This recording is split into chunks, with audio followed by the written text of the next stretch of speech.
Hola, un saludo para todos. La regeneración moral del Estado, la valoración moral del gobierno, principios desde fuera y etapas históricas de las relaciones entre el derecho y la moral. 4 temas brevemente expuestos a la consideración de ustedes. Les habla Juan José Bocaranda Espinosa.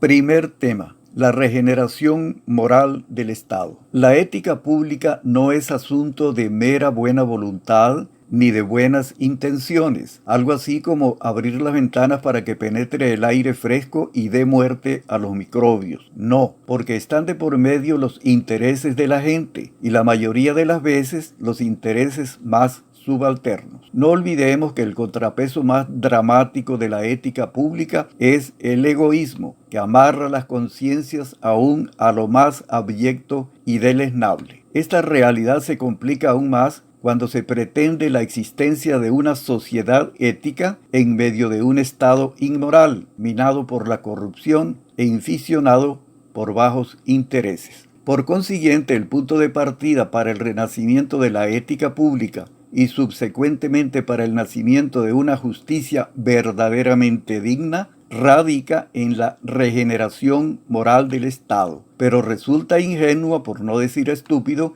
pretender la regeneración del Estado en abstracto, es decir, sin centrar la atención en el Estado de carne y huesos, es decir, en los funcionarios, clave maestra de todo Estado, si se tiene en cuenta que los funcionarios son el lado visible y tangible del Estado.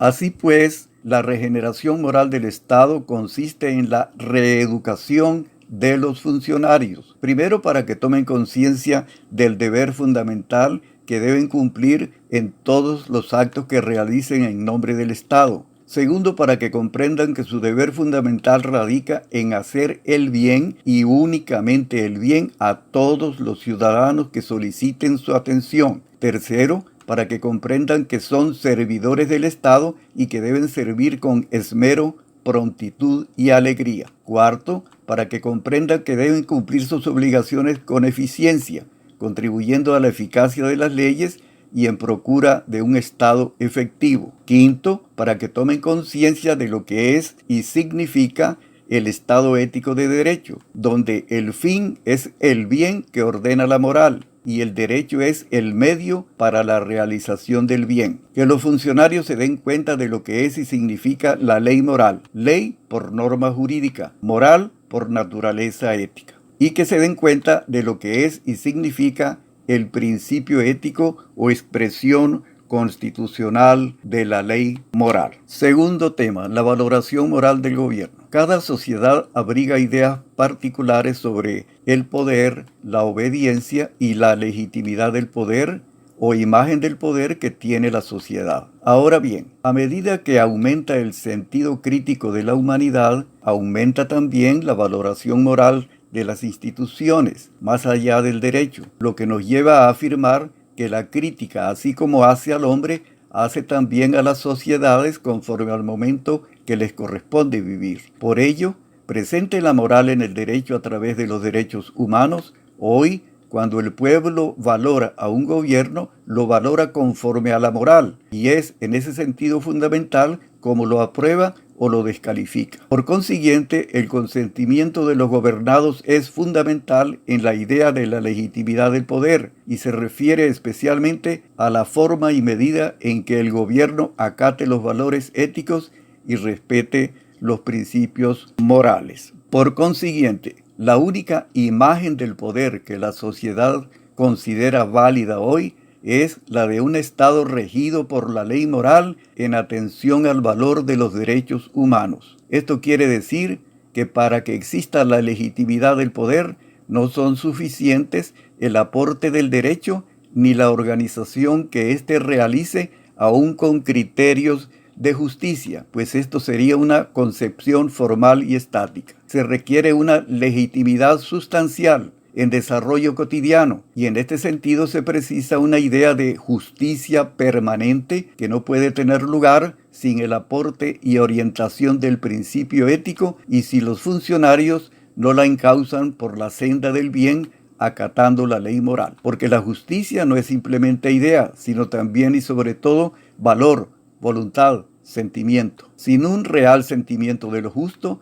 resulta fácil que la idea de justicia se desvíe al influjo de malabarismos intelectuales y formales que redunden en la violación de los derechos humanos o en la negación específica de los valores y de los principios democráticos. El poder así evaluado no puede realizarse sino en el Estado ético de derecho. Tercer tema, los principios desde fuera. Existe la ética desde fuera. Se trata de la ética que el Estado dice acatar, pero que sin embargo procura mantener lejos, al alcance de las manos, solo cuando la requiere como gala en los eventos internacionales. Obviamente la ética desde fuera no surte efectos porque los primeros interesados en que no se cumplan sus preceptos son los propios funcionarios, quienes no desean ser arrancados de su estatus tradicional de laxitud y corrupción. En el simple Estado de Derecho, las propuestas de regenerar el Estado para adecuarlo a las exigencias de los tiempos nuevos no funcionan si los principios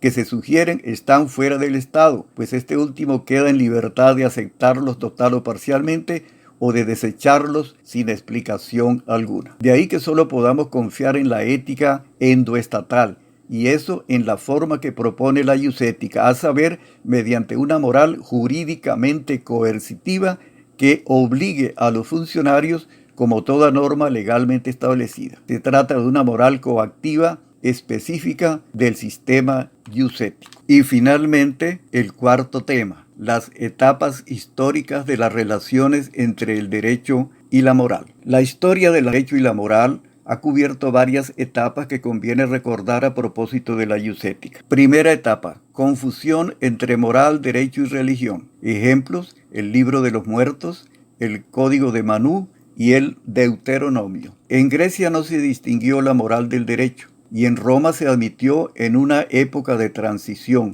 en la dependencia total del derecho a la moral, pero sin efectos prácticos, sistemáticos y totales. Segunda etapa, teoría de la dependencia total del derecho a la moral. En la Edad Media, Santo Tomás de Aquino planteó que la moral corresponde a los actos de bondad y el derecho corresponde a la justicia. Tampoco en esta etapa se tomó en cuenta la moral profunda, real y sistemáticamente en el campo del derecho. Tercera etapa, teoría de la independencia. Aquí aparecen Cristian Tomasio con su derecho coercible y su moral incoercible. Emmanuel Kant, que distingue la contraposición de características de un lado la moral, del otro el derecho. Juan Amadeo Fichte, el positivismo y la escuela de Viena con Hans Kelsen. Finalmente la cuarta etapa, la etapa iusética.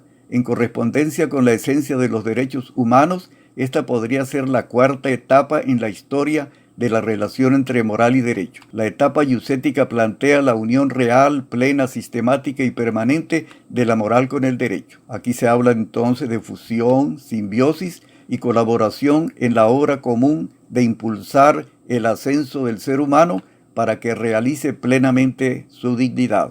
Porque la moral enaltece, revalora y dignifica el derecho. Y esto es todo por hoy, amigos. Muchas gracias por su amable atención. Hasta la próxima. Volente Deo.